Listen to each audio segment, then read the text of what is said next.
So in this video, we're talking about the difference between filter and filter views.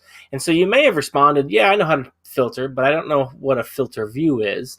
Then that's what the video is going to kind of show you. And then the next videos, we're going to show you kind of how to set up filters, filter views from there. So if I wanted to filter this data by this particular column in this assessment, I click on the filter and it turns that green and tells you all the different rows that are affected by that filter.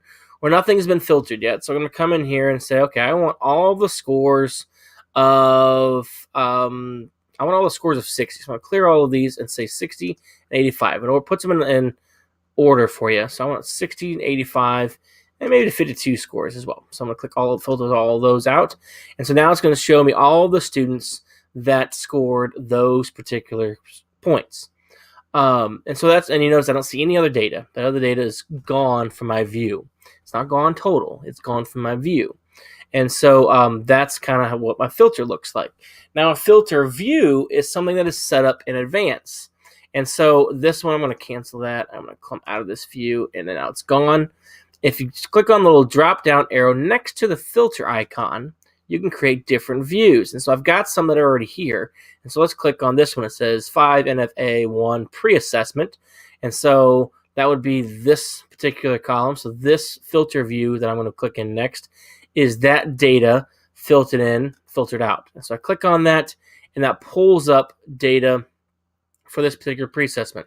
Now, I believe I've changed some things since this. So I'm going to click on this and say I'm going to have this based off of greater than a value of, no, let's do less than a value of 30. Put that in.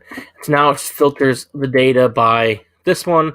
I'm going to click on the X, and I'm going to go back to my normal data, and then I can come here, click on it again, and I automatically have that filter view available. And so you notice I can constantly come back to this view. Instead of having to recreate it, I can come back to it anytime I want. And so, again, it's one of those views that can be nice to have set up in advance, and we'll talk about how to set up things next. But it's a little different than filter. It's filter views.